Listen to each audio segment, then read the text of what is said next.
მართლა ვერ გავიგე. მოკლედ დაკითხვის ოქმი და წამოვიდეთ. ანუ კითხები რა მიმართულებით? იგივე საქმეზე, რაზეც გუშინ იმხელა სასამართლოს. დღეს რა კითხვა? დაკითხვა. კონკრეტულად რა ინტერესებდა? ისევ იგივე თემა, ისევ იგივე კითხვები, ახალი არაფერი. დღეს მე მოვისმინე რამოდენიმე პოლიტიკური გაცხადება ჩემთან დაკავშირებით და მე მინდა ყველას ვთხოვოთ მართლა უმორჩილესად. ეს არის ჩემი და პროკურატურის სამართლებრივი დავა. აქ პოლიტიკა არაფერ შუაში არ არის.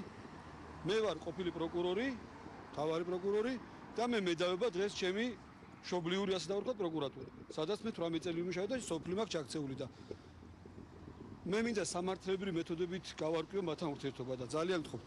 მე რაც მოვისმინე დღეს პოლიტიკა ჩვენთან ურთიერთობაში არაფერ შუაში არ არის.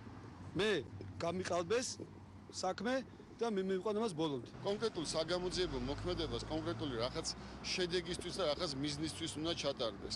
აი რისთვის იყო დღეს დაბარებული მამუკა გვარამია ვერც შესვლისას, ვერც იქ საგამოძიებო მოქმედების ჩატარებისას რა უნდათ ვერ გავიგე.